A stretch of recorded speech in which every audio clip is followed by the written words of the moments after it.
here goes nothing. I guess with a video title like this, and a concept such as the video you're all about to see, I should probably offer some context as to who I am as a person, and more importantly, who I am as a gamer. I should introduce myself if you haven't seen my first Elden Ring video, or if you haven't seen any of my other videos that I've uploaded to my channel thus far. I am Flock of Turtles. Silly name perhaps, but I know damn well once you hear it, you're not going to forget it now, are you? But if that doesn't tickle your gizzard, just call me Brandon instead. Now, quick backstory just to paint a picture of my gaming background. I've been playing video games since I was about 6 or 7 years old, with my very first real game being Pokemon Leaf Green. That's the first game that I had the experience of logging countless hours on, and over the course of the last 16 years of my life, my god, I am getting old.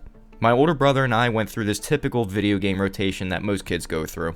GTA, Call of Duty, various sports games. Oddly enough, the only one that I was ever good at was FIFA, and that's hilariously ironic for an American. And for my case in particular, I've always had an affinity for the Pokemon franchise, and I've pretty much played every main series game following the release of Fire Red and Leaf Green. In recent years, of course, I played Fortnite, because who didn't? And I also played Apex Legends a little bit, you know, I was there for the release and stuff like that, and I definitely want to make a video on Apex Legends in the future, because I haven't played it in a long time, so like, side note, unrelated, I think I have an idea for that. Anyway, to sum it all up, I am what I will call the typical gamer. I play mostly popular titles, I dabble in the competitive game modes that most games have to offer. Still having nightmares about the original Foot Champs format, by the way. Sometimes my brother and I, we would get our hands on a more obscure game, and it seemed like we found a hidden gem or something like that. If you have ever played iNinja on the PlayStation 2, you, my friend, are an elite member of society. Now, what does this have to do with Elden Ring, and more importantly, the Dark Souls collection? Well, I've always admired the difficulty and the mystique of these games, but from afar. I remember the first time I saw a video where somebody went through the entire first Dark Souls game without taking a single hit of damage, and being absolutely amazed that somebody could even pull that off.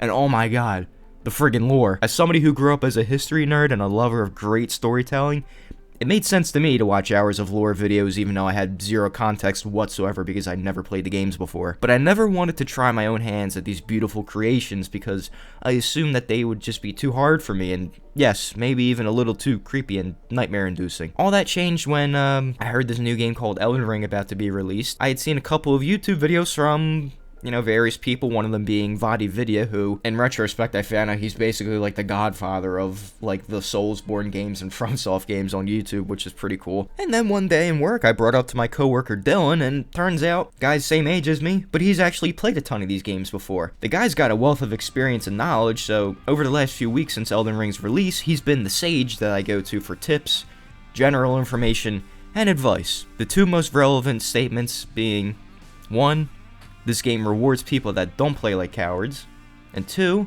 Elden Ring is probably one of the hardest games to start your Souls experience on. When I made the decision to buy and commit to beating this game, I didn't know what I was getting myself into.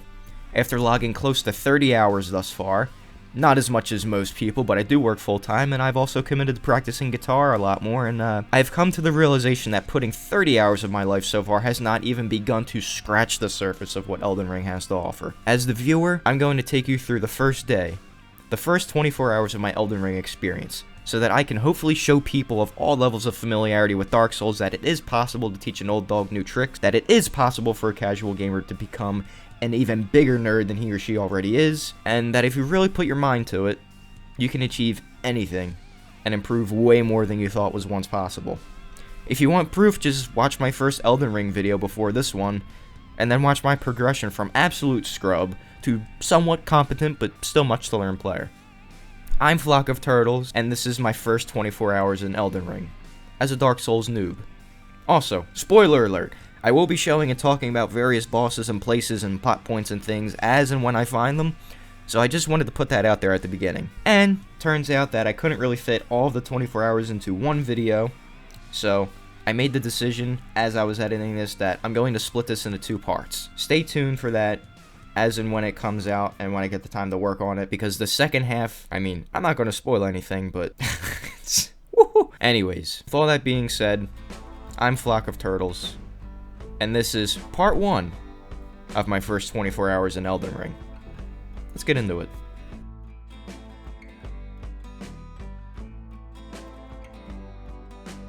I begin where I left off at the end of my first video on my fiasco in the tutorial. Chilling in the stranded graveyard, not knowing a damn thing about anything in this game, the usual. At first, the map didn't offer me any help, but later I had to find out for myself that you actually need to pick up pieces of the map to illuminate the world around you. I started poking around the menus just so I can get a feel for the UI and how to navigate everything. It is boring stuff, but I do this to familiarize myself with, basically everything the game has. I won't lie, I randomly swing at stuff with my katana a lot in the beginning. This little statue thing, you need something called a stone sword key to activate it, but I ain't got one of them. I'm fresh out. After I'm done farting around, I step on the stone lift and I'm transported to ground level where I can finally begin my quest to become Elden Lord. As soon as I get to the top, that is. I'm a big dumb animal, folks, I know, but I was paranoid that the pots were going to come alive and steal my kidneys or something. As I opened the door and stepped out into the golden sunshine of Limgrave, my first thought was, wow. Just wow. This game looks amazing. And with the message of let there be good luck, my quest has officially started. I see this little golden glowy thingy and I interact with what is called a site of grace. They serve as checkpoints, fast travel markers, and they serve more purposes that you will see later. I opened my map and saw that there was a golden line pointing north as if it was pointing me in the direction of where I needed to go next. Sites of grace will guide you throughout your journey if you're stuck. I talked to the first NPC that you see. Oh yes, tarnished are we? Come to the lands between for the Elden Ring? Of course you have. No shame in it. Unfortunately for you, however, you are maidenless. Without guidance, without the strength of runes, and without an invitation to the Round Table Hold, you are fated, it seems, to die in obscurity. Wow, that was a nice interaction. One thing I noticed time and time again is that I kept getting distracted by the sheer beauty and majesty of the landscape around me.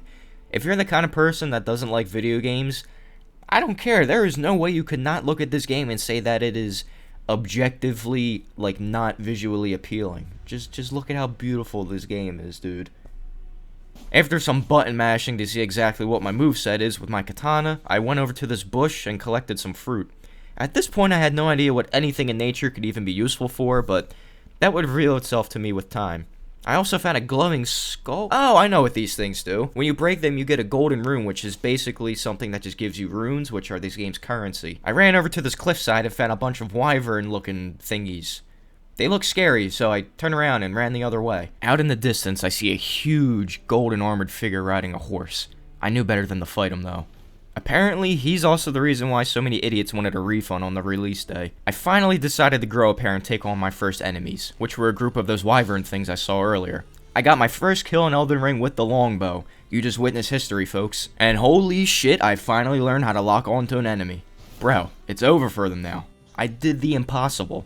I did whiff a couple times, with a few swings with my trusty Uchi katana, I felled the group of enemies, and I celebrated the only way I know how to. As disrespectfully as possible. I'm from Philly, what do you expect? And just over there in the field by the forest, I see a soldier kinda like the one that was giving me hell in the tutorial. I decide to stay quiet and hidden, and take him out from range with the bow.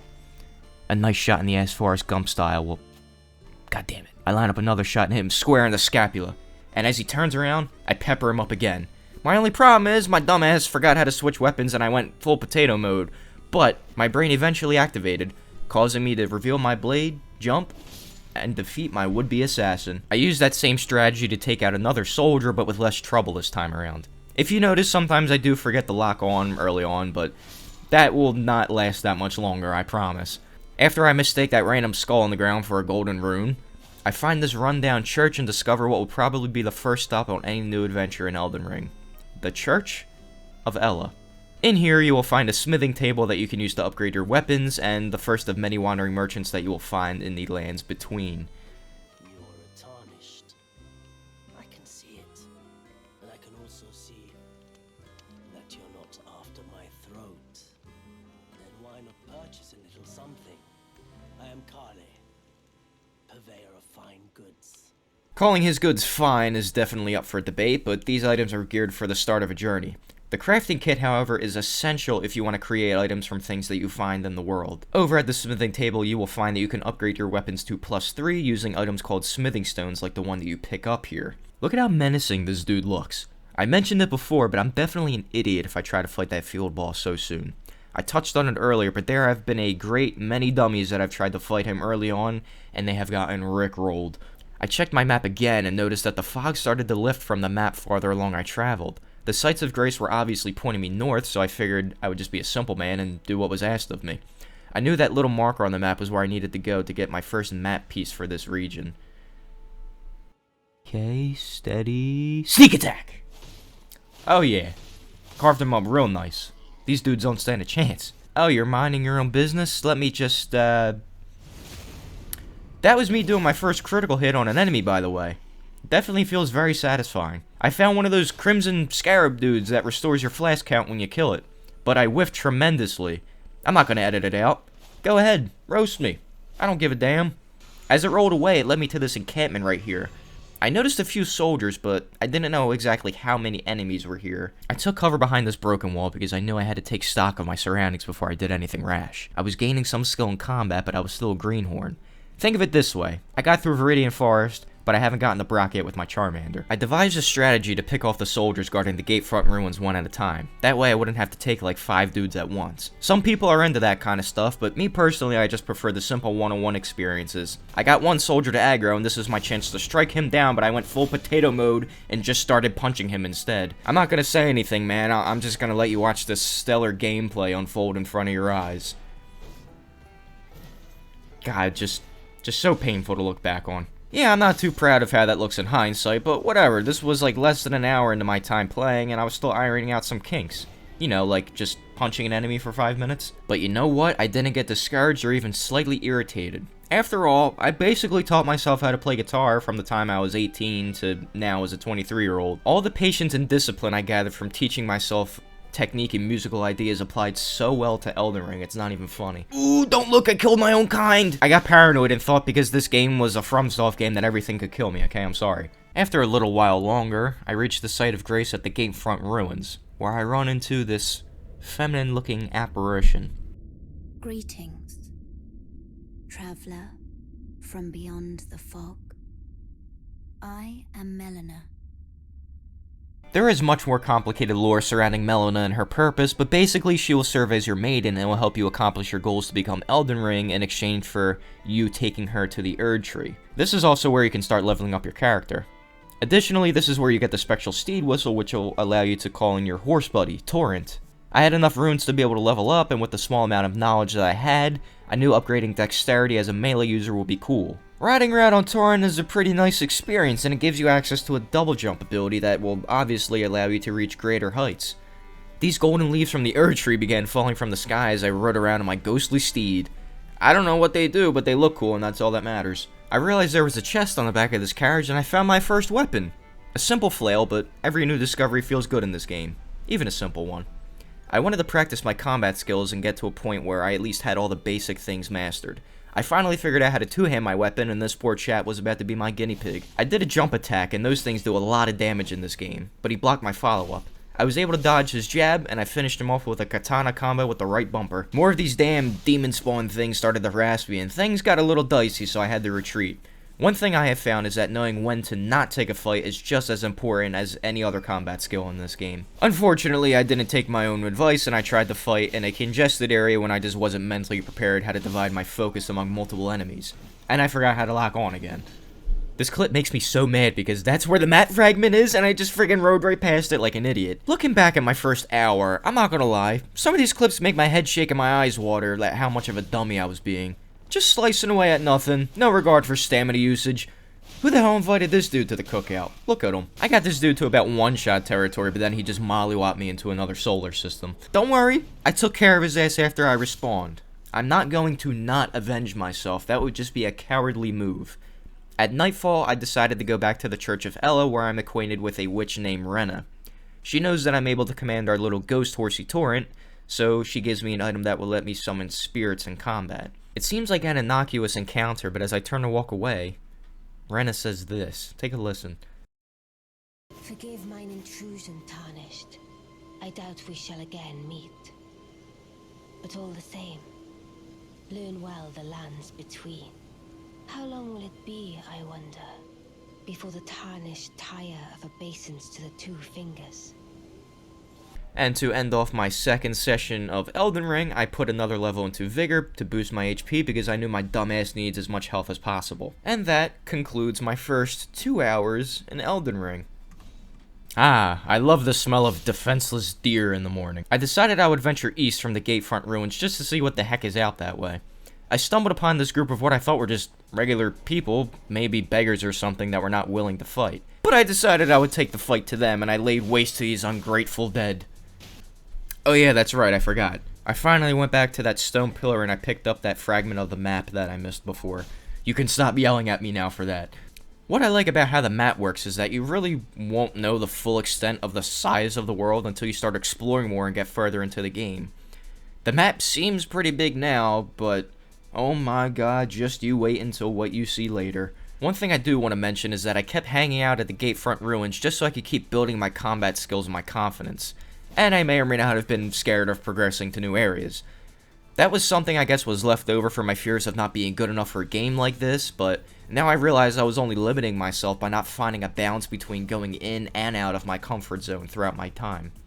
It was then I decided to finally break free of my own limitations and take on the first field boss that you see, the Tree Sentinel.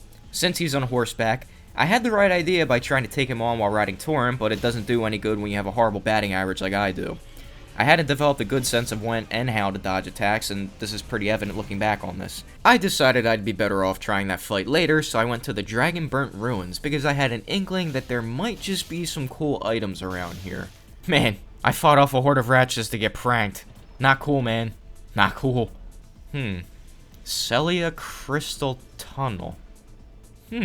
I found out very quickly that I should not be here yet. After about 9 years, I managed to flee the cave and find an exit.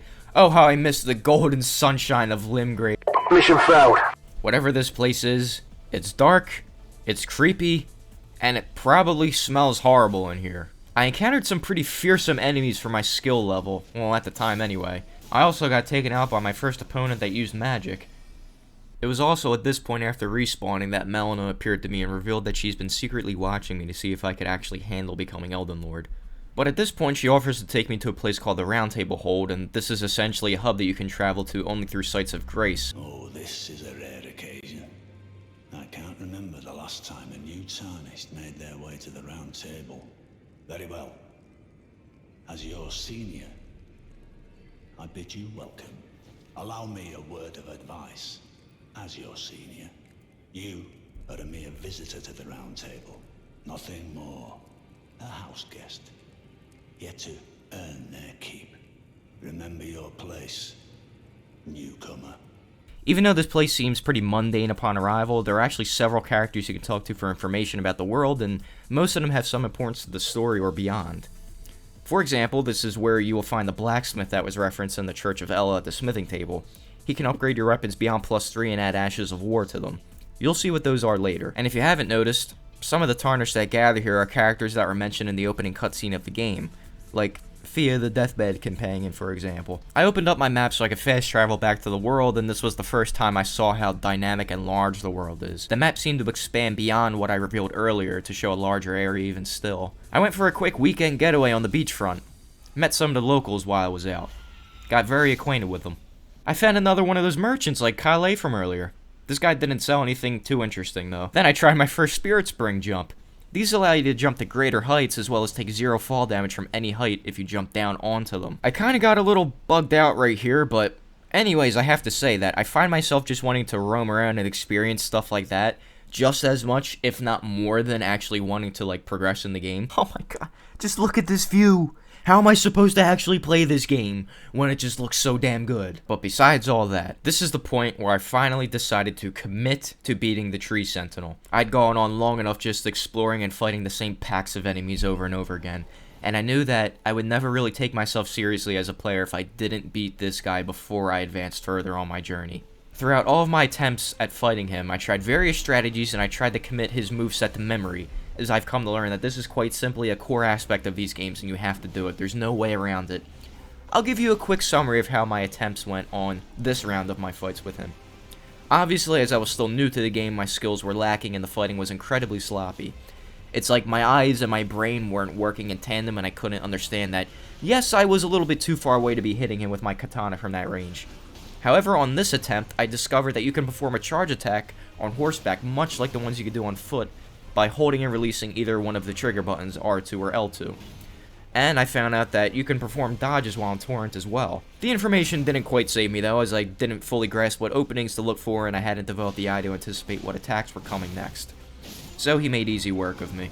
I attempted this battle many times in this session, probably more times than I care to admit. If I had to guess, probably closer to 40 than 30 tries. Go ahead, make fun of me. Even though I was failing a lot, I didn't get frustrated in the slightest because I knew that for one, I was brand new to these games, and two, every death is an opportunity to learn and to get better. Remember what I said at the start of the video about how my coworker told me that these games favor people that don't play like cowards? Well, looking back on all these attempts and hours of footage showed me something that I was even feeling at the time while I was playing. A key skill is to know when your opponent makes a move and how to counter it, but the thing I was lacking was that I didn't know when to turn the tables and go on the offensive myself. I would get in a single hit, then I'd run, one hit, then I'd run, and that pattern did me pretty well in this attempt, but then I came to realize that there was another skill I was lacking, and that was the ability to just focus throughout long periods of time on the same enemy. Boss battles can be mentally draining the longer they go on, and when you factor in hours of sitting there just staring at your screen doing the same thing over and over again on top of that, well, that's just a recipe for madness in my opinion. Having the mental fortitude to keep going is a skill that comes with patience and the acceptance that you might not succeed on the first, 5th, or even 50th try. I kept trying for hours, but I was doing the same passive strategy that I thought would eventually work, but alas, it didn't. So I decided it was best to stop trying for now and give my brain a break and just do other stuff. So when I came back, I figured I would just explore a little bit more and hopefully level up somewhere in the process just so I could boost my stats a little bit and give myself a slight advantage. I'm going to take a break from the boss fight. I'm just going to chill out now and just go— What the fuck is that? I know for a fact that I'm not prepared for this, but I'm gonna try anyway, I guess. Am I far enough away for that not to hit me? Yes, just barely. Okay. Oh my god. I don't know what's happening right now. Do I try to rush in? I do. Ooh. Alright, what's up? Think you could take me? Huh? Huh? You think you could take me? Oh yeah, he can definitely take me. Is that like a random occurrence, or like does that boss battle automatically trigger whenever you go through that specific area? Oh my god, I got a fucking heart attack when I saw him fly down. Holy shit. Godric the Golden, humiliated, having tasted defeat by the blade of Mikola, now on his knees begging for mercy. I decided to actually start heading south and not to the dragon again when I got to this bridge. And I killed a scarab and I got my first Ash of War drop, Determination. But then I got distracted by this group of enemies around this caravan and I wanted to kill them for the runes. Then I upgraded my Uchi Katana to +2. I thought I could take the Tree Sentinel at this point, but I just kept failing. At that point in the day, I was probably up to attempt number like 25 or something. On my way down south again, I decided to make a detour to this mountaintop where I found the Forlorn Hound Everjail. Yes, it is pronounced Everjail. Naturally, I wanted to see what was in here, so— Doesn't seem like there's anything in here. Hello, motherfucker. Oh no, there's something in here, alright. Death. That's what I found. I found death. After all the distractions, I finally went south to the place where I wanted to go. No, not West Virginia. Into the Weeping Peninsula. I had a chat with Sandra Bullock from Bird Box, who somehow managed to escape a place called Castle Morn to the south with a blindfold on her. Oh, and look at that, I even found the map for this area. That's cool. My leg! Nobody shoots at me with a giant arrow and gets away with it. Looks like I've got some exploring here to do. I mean, you know me, I'm always down for that kind of stuff. What the hell is this? What do they got going on here, a furry convention? Oh god, I think they heard me call them furries. I'm not gonna make that same mistake again, I promise. I managed to get on top of the castle wall where I found out that these ugly mother truckers are pretty much everywhere in this place. On top of this watchtower, I found the first of many of this type of item in Elden Ring, a talisman. I like to think of these like held items from Pokemon, like when you have a talisman equipped, they give you certain effects that are active for the entire time you have them on. I'm not gonna show everything I did because you would just get bored, and I do want to keep some things hidden so you can discover it for yourself. However, I will show you my attempt at fighting the boss that resides all the way in the back of the castle right here. I don't know if you could actually call that a fight per se, but yeah, I did make an attempt, and I guess that's all that matters. Quick, I know what to do. I'll show the viewers a clip of me exploring so they think I'm actually getting some stuff accomplished on my playthrough. Somewhere in the Weeping Peninsula, I found this holy-looking candlestick that released a spirit or something. I followed the dude down the cliffside where I found myself in a place named the Earthbore Cave. So naturally, I wanted to see what was in here. It's dark as hell in here, so I made use of some glowstones that I had in my inventory to light up the areas ahead of me. I would suggest you do this too, because there's a lot of rats in this place. I had a feeling once I saw the cave open up that I was walking into a boss battle arena, and the anticipation was killing me because I had no idea what to expect or what I was going to see once I walked into the room. But nothing in my wildest dreams could have prepared me for the hellish monstrosity awaiting me inside. Prepare yourselves for what you're about to see. I still can't believe the developers would conjure up such a vile and disgusting beast. The boss lurking in the depths of the Earthbore Cave is a grizzly bear. But for real though, this dude beat my ass. I mean, it wasn't even a close fight. I don't even know if you could call that a fight, to be honest. I needed to clear my head after getting manhandled, so I found another cave to poke around in for a little bit. This is a nice place to go if you want to grab some quick and easy smithing stones for those weapon upgrades. And you know what? It was at this point in my playthrough that I realized how much I've missed playing single-player games in my life. I love games that have RPG aspects, but multiplayer games have just been where I've spent most of my time in the last few years. I haven't felt this engrossed in the game and so committed in like such a long time. And so, I ended that particular day off at level 21, about 7 hours of game time in. When I logged back on, it was a new day, and I decided that now is the time to stop being a scrub and to finally man up and beat that son of a gun over there. With my upgraded stats and more knowledge about my foe, I could already tell that I was going to beat him in this session. I just had that feeling, man. And when you look back at the early portion of my video, my first attempts, I don't even look like the same player. I had a better feel of when to dodge, when to counter, and I no longer felt like I was crossing my fingers and just wishing I could beat him. I felt like I had a chance, and to be honest, I knew I was going to beat him. Fighting the tree sentinel on horseback is almost like a choreographed dance as well as combat. Two warriors moving as separate entities and also as one. Too bad he knocked me off my horse and he killed me again. I tried summoning the lone wolf spirits to try to cheese him, but that didn't really help me out too much. If anything, it just kind of distracted me. But for every failure, I noticed that I was steadily getting his health bar lower and lower with each attempt. And then, after less than an hour, I finally made my first real step in Elden Ring. The battle started perfectly. I took away about a quarter of his health bar, and I didn't even take a single hit of damage yet. I summoned the Lone Wolf Spirit Ashes to distract him once his health got lower, and I was able to get some decent damage off on him while he focused on them. As his health bar got lower and lower, I knew I had to focus up and not let my guard down. I knew what attacks to look for and when to dodge them. I knew if I stayed calm, victory was mine. I could see that the tree sentinel was about to charge at me and swing his giant sword thing at me. After striking him with a charge counterattack from my katana, I got some separation because I knew I needed to calm down, and I was sweating and I was nervous, okay? I am so close to beating this guy after like a million tries. With one final dodge on Torrent, I turned, swung my katana mightily, inflicting the final blow. Finally, I had done it, and I teabagged his bitch ass. After defeating my first roadblock of the game and of the video, I thought now was a good time to finally head east of the Gatefront Ruins in the Storm Gate because that's where the Grace was guiding me on the map. And I kinda knew that I needed to go this direction anyway. After battling through a few soldiers, I stepped into Storm Hill and claimed myself a golden seed from this tree. I found the Storm Hill Everjail, but I knew from my last encounter of one of these things that I was not ready for whatever was inside. So I marked it on the map and decided to come back later when I was more experienced. I found another stone sword key by the shack, and then I noticed there was a girl inside, so I just went in to speak with her. Everyone's been grafted. Everyone who came with me. They crossed the sea for me. They fought for me. Only to have their arms taken. Their legs taken. Even their heads taken. Taken and stuck to the spider. Did you know? If you're grafted by the spider, you become a chrysalid.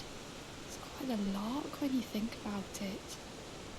I've heard some weird shit in my day, but man, that girl sounded like some of the crackheads that we got walking around in Philly. And that is where I ended for the day. Almost 8 hours in, and at level 22. Then when I got back on, the first thing I did was clean out the clutter in my inventory. My attitude is, if I'm not going to use something, I don't want it around taking up space. Sometimes I would get a little overwhelmed at all the possibilities that the game was having to offer, but not in a bad way. I went to the Storm Hill where the giant trolls reside, and I saw one of the things that I saw in one of Vadi's videos. I knew that if I got one of those trolls to run into that statue, it would break open, revealing some items. More on that Vadi video later. Because that is going to be a key part of the rest of this video and the rest of part 2 that you're going to see. Now, speaking of that statue, I managed to make the first part happen and get it to break, but kind of hard to grab an item when you have two giant mother humpers on your tail at the same time. But I found a window of opportunity to grab what I wanted. A metric shitload of smithing stones. And after that ordeal, I thought to myself, you know what? I think I want to take on Dragon Agheel again. I really think I can handle it this time.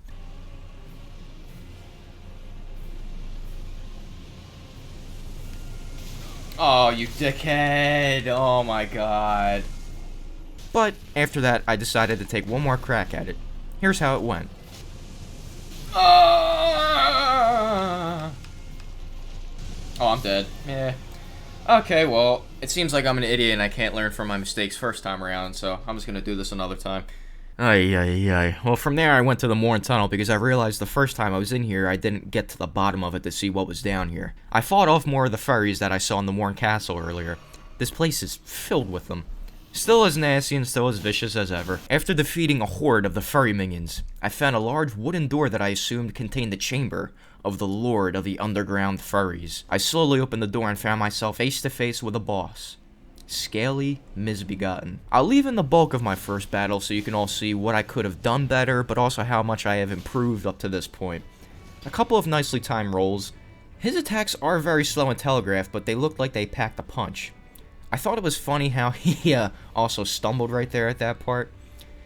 I mistimed one roll and then I started panic rolling, but I felt confident that I could win in this fight. I really did. In the end, I was undone by my own greed. I tried to slash through his attacks and hope for a stance break or something, but that was more out of desperation than anything.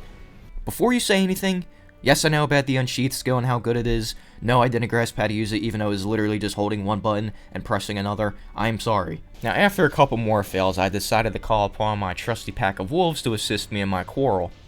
Yeah, ashes are kinda cheesy, but at this point, I need all the help I can get, dude. And it worked like a charm.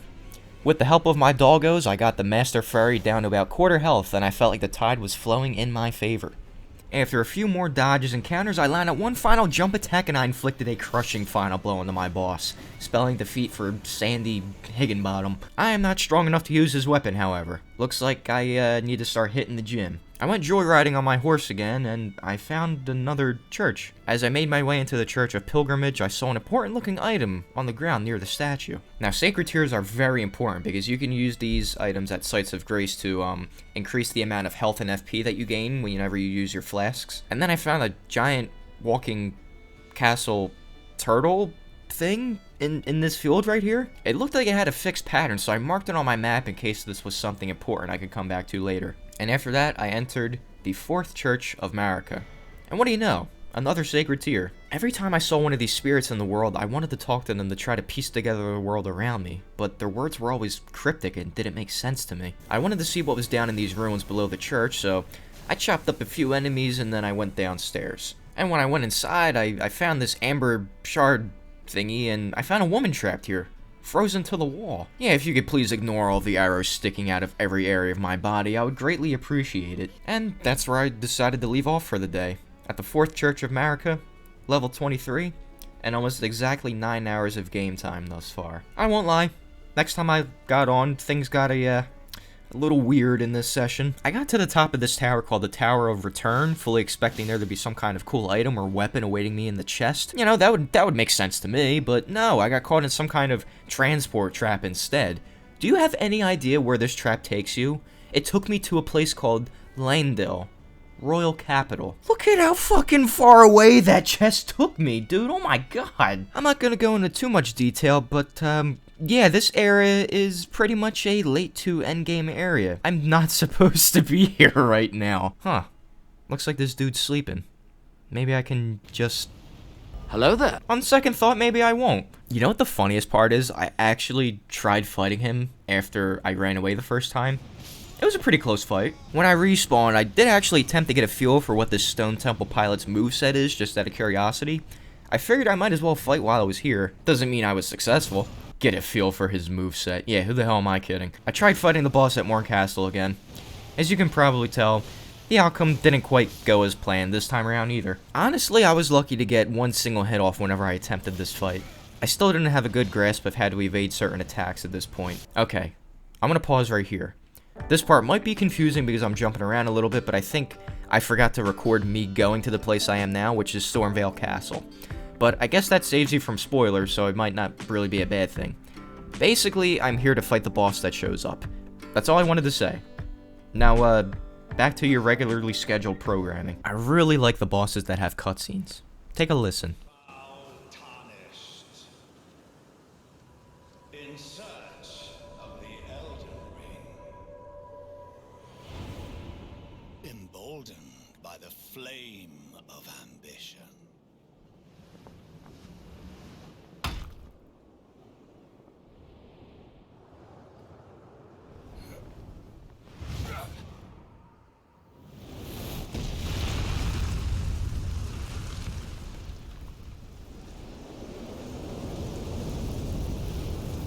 Someone must extinguish thy flame.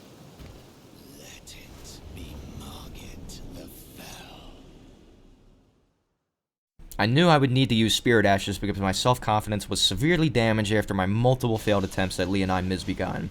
And at the time, I was still not comfortable with the idea of learning a boss's moves, and I just didn't think I'd be able to do it, plain and simple. However, all of those feelings were irrelevant because I would be defeated by my own stupidity when I jumped off the bridge into the abyss. Margit, take 2. More Spirit Ashes. This time I found out that he has a ranged attack, but it was easy to dodge. I also found out how little my arrows would do against a non-common enemy. Now, one of the benefits to summoning Spirit Ashes is that I was able to get a glimpse of some of Margit's moveset just by observing his attacks on the spirits. I saw that golden dagger attack again, and I knew that he could throw it at shorter ranges as well now. I sensed an opportunity to get some strikes in to get his back turned, and I was actually proud of myself for dodging that slam attack. Unfortunately, that didn't seem to mean anything as I quickly learned why Margit's nickname is the Fell Omen. It's because I kept falling off this goddamn bridge over and over again. I didn't keep track of how many times I attempted the battle in that session, but it was probably like 15 or so. I quickly realized that I just needed to level up to be able to compensate for my lack of skill. Look, man, it's a legit strategy. If you're ever feeling down, just go level up.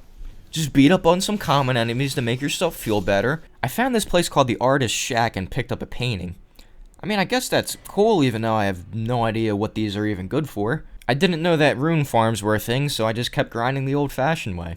I was focusing on vigor, endurance, and dexterity as I leveled up, and that's where I ended off, level 25 and just over 10 hours in. But now this is where things get very interesting to say the least. About a month ago, Vadi uploaded a video titled Get Overpowered Early in Elden Ring, and naturally I watched it just for entertainment purposes, obviously, but after watching it a couple times I thought to myself, you know what?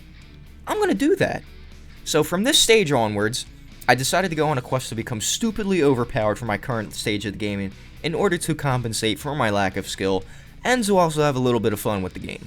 Before any salty backseat gamers start sending me death threats in the comment section for cheesing the game for doing this, just know that 1. I do not care. 2. I didn't know that I would have thought of this video idea that you're even watching right now. 3. Open world games are meant to be played any way you want. And 4. At the end of the day, at least I'm not doing a pure magic build. I also want to note that I won't be covering like every step in depth because that would pretty much just be stealing his video and I'm not about that. The important things I do remember will be marked with this OP insignia that I'll leave somewhere on the screen. I'll also leave a link to his video in the description. Let's get going again. Just as a quick example, here's one of the things I'm talking about, right here in the War Master Shack. The Nightburn Owl can be found here in Stormhill in the War Master Shack, and he's mainly here to sell you Ashes of War, and I think he might be tied to some quests in the game, I'm not sure. The main Ash of War that I need is the one in the bottom right hand corner. No skill. When you put this on a shield, you no longer need to two-hand the weapon in your other hand to be able to perform that weapon's skill. I went back to Stormhill because killing the giants gives you about 1,000 runes a pop and they're really easy to take down. After defeating this one, I noticed an item by the cliff over there. I went over and grabbed the key item, the Strength Knot Crystal Tear. I don't have the item necessary to use this yet, but that will come with time. I need something called the Flask of Wondrous Physic to be able to use this buff to enhance my strength upon use. One of the things I had been meaning to do for a little while was go back into the starting area and use a stone sword key to be able to access that area that I couldn't get into before. There are quite a few interesting things down here, to say the least. However, the floor is covered with Gwyneth Paltrow goop, so you gotta haul ass and get the hell out of there, boy. Take a quick look at the thing that's blocking my path. I'm in the location known as the French folk hero's grave, and to my knowledge there are several of these graves located around the world, and they're all guarded by these huge stone chariots. I had to sit here for a minute to figure out how exactly I was going to get past this thing. Generally speaking, just find a gap where it's going to go either downhill or uphill, like depending on which one is kind of farther away from the current location, and then just advance until you can find a safe gap to pause in. After dying a few times, I figured out the timing and when to move and stuff like that, and I made it all the way to the bottom of the grave where a boss battle awaited me. Let's check in with Live Flock of Turtles and see how he did in his first attempt. Okay, assuming that there is a boss fight ahead. So,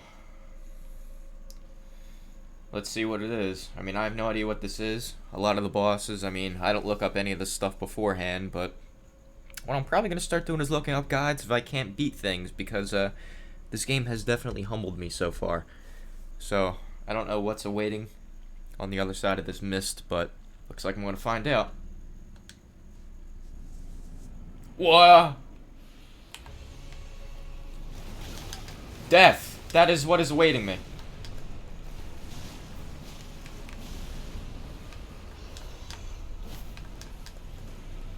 Pain and suffering and death.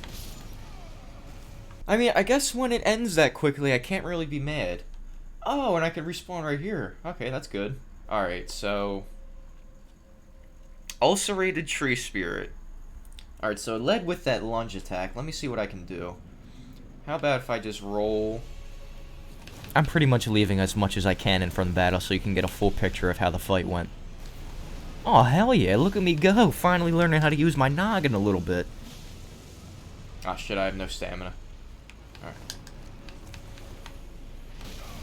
Oh. Did I get eaten? Where the fuck am I?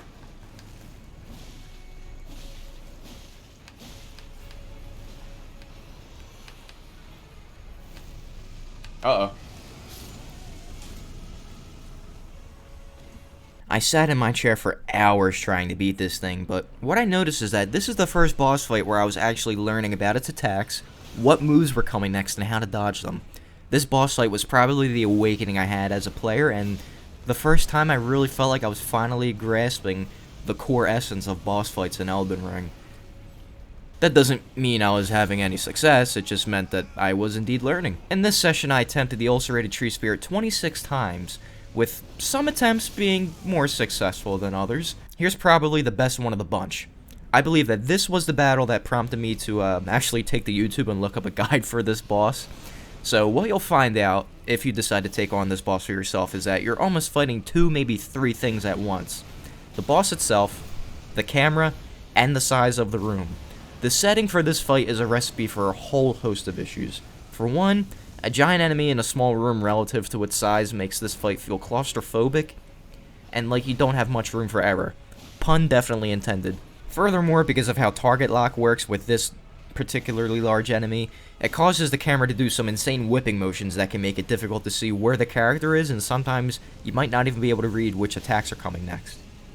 In my opinion, I probably could have beaten the boss if I spent a little bit more time on it, because I noticed that when I was more aggressive and hugged the boss for a little bit, that's when I noticed my damage output increasing. Obviously, it has a few attacks that will counter this type of gameplay, but that's basically a summary of my first few bouts with the ulcerated tree spirit. Also, this is the first time in Elden Ring that I actually used my Unsheath ability after like 12 hours of playing. You can stop yelling at me in the comment section now for not using it.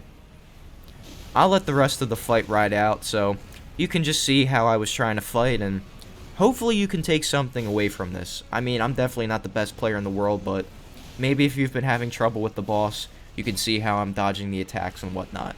So, I'm going to let this play out, and I'll see you in a second.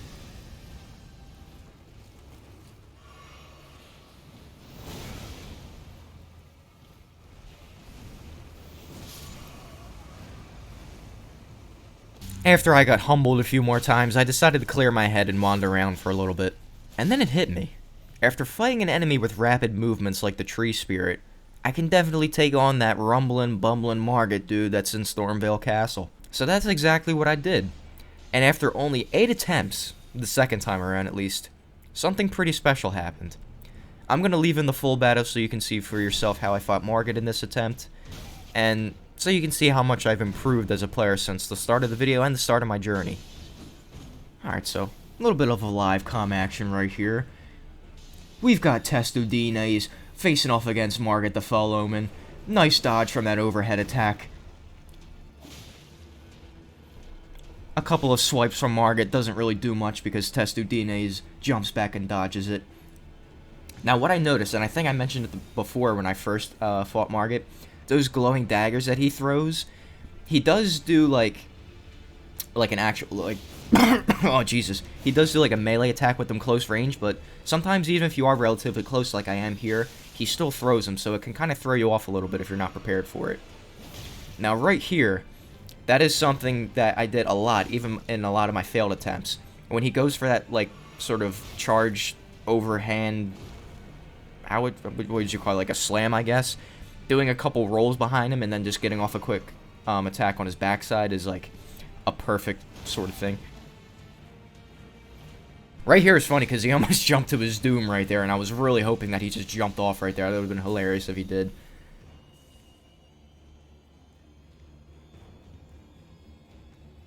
See, I think I was definitely just doing that for cinematic effect, just like standing there, standing off with him like we were in a friggin' Canadian standoff or something. But as you can see right there, when I put my katana into the sheath, I'm about to use the unsheath ability, because I finally figured out how to use the damn thing. And yes, I did call in Spirit Ashes.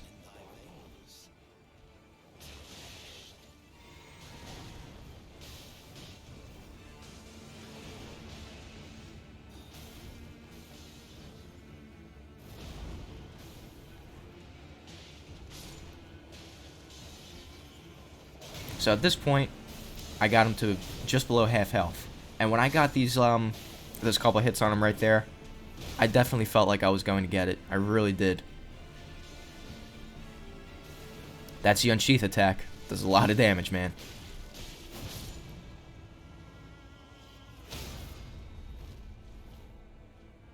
Now, one thing I realized is that on those 2 unsheath attacks that broke his stance, if I had more stamina, I probably could have gotten like some regular attacks in and then done the critical hit on him, and I probably could have finished him off right there. But it's no big deal. Now, folks, at this point, I was sharding myself.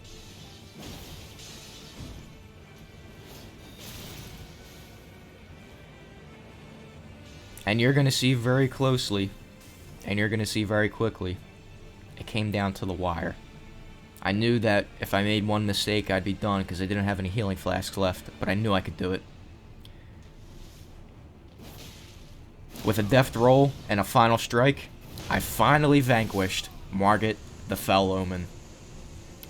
Boy, oh boy, did that feel good. It was at this point that I finally made it to the place where I needed to go to make real progress. Stormvale Castle. Obviously, I'm looking at this area from a retrospective position, but Stormvale Castle is one of the many areas in Elden Ring that sort of embodies my experience and will probably do the same for you. I spent hours here exploring, and I think I have a lot more that I still need to find in this place. I'm just gonna come out and say what's on everyone's mind. Fuck these birds. I hate them. Ah, finally, a quiet area that I can check out without people trying to kill me. I found this door at the top of the area, and naturally I see items, so I must go inside and loot. But when I go in, some bastard locked the door behind me. Ah yes, storm magic, my favorite. After I respawned after dying several times, I made a beeline for the chest at the end of the room and I picked up another talisman. The curved sword talisman to be exact. Now if I can just get away from this son of a... By the way, when you die in the confines of the castle, this geriatric bastard will actually steal some runes from your body. Maybe he was right. Maybe I shouldn't have gone through the main gate. Serpentine! Serpentine! Serpentine! Serpentine! Yeah, what's up, bro? I'm all up on you now. You can't use your ballistas on me now. What are you gonna do? Nothing. Exactly. That's what I thought. I just, like, more ballistas, and then I get shot freaking from the back, and then the Axeman and fire and dying and oh, Jesus Christ. I went back to the first step side of Grace to speak with Mr. Ray of Sunshine, and he actually gave me some information about how to get my first Great Rune. I mean, up until this point, I still had no idea what these things did, but I figured it was important. And then I realized I hadn't beaten the dragon in Limgrave yet, and I wanted to fight him and beat him that day. Looking back at this, I really had no idea how I even struggled to beat him in the first place. This fight was absurdly easy, and I don't even think I had to heal a single time, but it just shows me that sometimes you just have to take a break and come back and do something later. And as I was roaming around on horseback, I stumbled upon a rather dashing individual pleading for help. This is Kenneth Height, supposedly the heir of Limgrave. So funny story, I actually had to go to his castle for other reasons, but basically there's a bunch of pillagers that took over his castle. We gotta go and clear them out. Now as I ventured further into the forest, something made me stop dead in my tracks.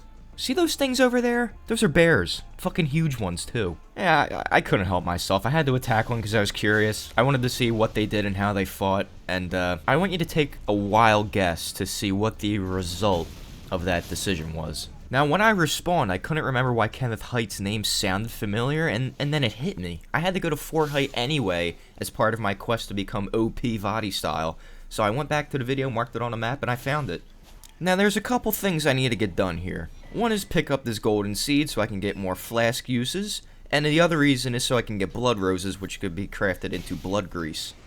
I also believe that this cookbook right here allows you to actually craft blood grease. I could be wrong. Reason 3 is that if you kill this knight, you can get the Ash of War Bloody Slash. This is amazing for melee users wanting to do a bleed focus build. And finally, at the top of this tower is one half of an item that I need for later in order to shortcut the game slightly and head into the final main area of the game known as the Altus Plateau. In this chest is the left side of the Dectus medallion, which, when you have both pieces, you can operate the lift of Dectus that takes you into Altus. I'm not going to be doing this until much later, not until the second part of my 24 hours video, so if you want to see that, stick around, subscribe, shameless plug, you got to deal with it, dude, I'm sorry. And when I report back to Kenneth, he is thrilled, and as a reward, I get the Erdsteel Dagger. After some roaming, I noticed this church in the distance, and I had my fingers crossed that this was the third church of Marika. I entered the church, and there it is, man, the Flask of Wondrous Physic. In addition to the Flask of Wondrous Physic, you will pick up a Crimson Crystal Tear along with it. Not only do we have the flask now, but as you know, there's obviously a Sacred Tear as well for you to grab. Now, this really felt like another turning point for me in the playthrough, because this Flask of Wondrous Physic is an item that is crucial for you as the player. Basically, if you don't know, you can have two effects set at the same time when you use it, and when you drink the flask, you get a substantial buff from those two effects.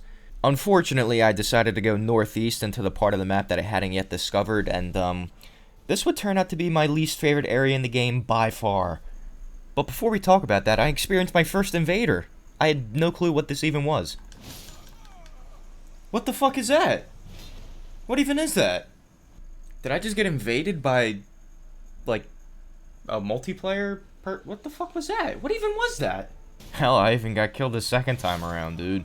So third time around, I used my brain and I went nowhere near that church. Instead, I found myself in a place that can only be described as a combo of the deepest, darkest layer of hell and New Jersey. Wait, those are the same thing. I made it to... I made it to... Caelid. I had a, hell of an experience fighting my first enemies in Caelid. These mother yuckers are demonic. Now, from what little I know about the events of Elden Ring, the reason why Caelid looks so disturbing is to do with some lore and plot points. Basically, there's a status condition called Scarlet Rot that is pretty gruesome and is essentially your body melting away. Yeah, the entirety of Caelid, nature and all, is affected with this. I didn't want to go too far into Caelid because it was late at night during that recording session and I didn't really want to do anything that made me think too much, so I just went back to Stormhill and started farming the trolls again. More dexterity means more happiness. And yeah, I'll admit it. Sometimes I just go back into Limgrave and I just stare at shit. Scenery's too beautiful not to. Can you really blame me at this point? There's a map fragment that I didn't get yet in the eastern part of Limgrave, so I just went there and picked it up. I was intrigued by this dome-looking thing here, so I went to take a look inside. Siafra Wiver. Jesus Christ. Now, I stepped onto this lift and was transported to a place that I thought was going to be a straight-up boss fight like the Everjails, but turns out it was something that was not even close to being on my radar. Instead, I was transported to an underground area far below the lands between. and I would really like to understand more about this place and the other underground areas in the game. As I went down further, it seemed like I was still seeing the above, or was it a mere illusion of the above ground? Or was I seeing the above ground from below? I stepped off into the Siafra River, eager to see what the hell was down here. Now, I approached this place with caution, and I noticed the inhabitants were similar to those rocky dudes found in the Morn Tunnel, but with blue staffs. They are very, very slow moving when you aggro them, like beyond slow. The problem is my katana is clearly not functional for enemies like this, and I was basically trying to hit them with a butter knife, essentially. Found this little section of wall that I could jump onto, and I figured, hey, there's probably some kind of cool shit at the end of this. Turns out I was right about that cool shit.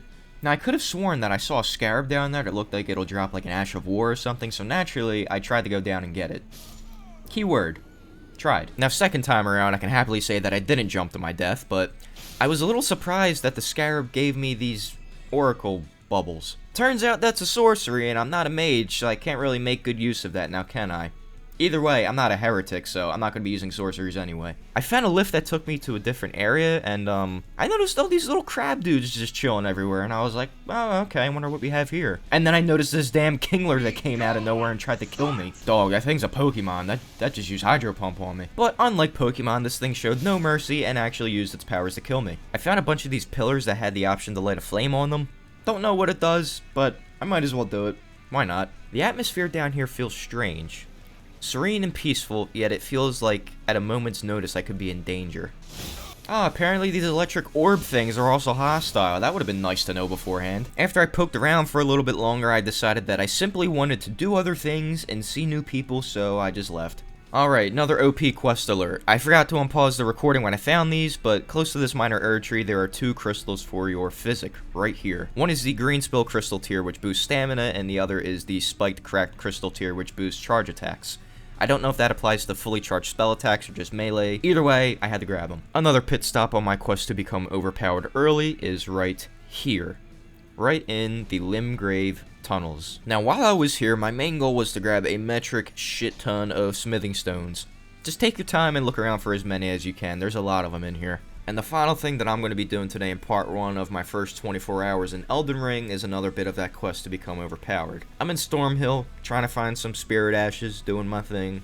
The benefit to having these ashes is that they summon 2 Godric soldiers, and they're actually relatively tanky, and they have decent weapons too. Alright, let me show you a couple other things that are technically part of that overpowered quest, but they're not really needed.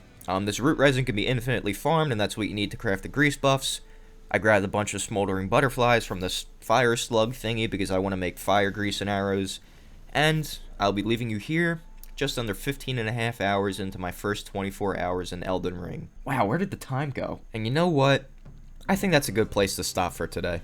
The video would be dragging on for way too long if I did the entire 24 hours in one video, and to be honest, I think it makes sense to split the videos here anyway. I'm not going to give you too much detail, but let's just say a lot more exciting stuff in my journey happened after these events that unfolded in front of you today. Boss battles, plot stuff, more stuff on my quest to become overpowered, things of that nature. I just want to reiterate that the goals of this video and the subsequent videos that follow are obviously to entertain you, but I just want to illustrate what new players may go through when trying to branch out from their comfort zone and take on a challenging game such as Elden Ring. So far in my time playing, I must say I've been nothing short of blown away by what From Software has done with the game. I had no expectations when I booted this game up for the first time, and hell, I didn't even know if I would become interested in playing the game to the point I am now. Look, I just want to thank anyone who sees this video, anyone that's been giving me positive feedback, negative feedback on the 2 shorts that I uploaded in my last Elden Ring video. So I know obviously this is like geared towards gamers and stuff and people into Elden Ring, but hopefully this video reaches people of many walks of life, like not just gamers.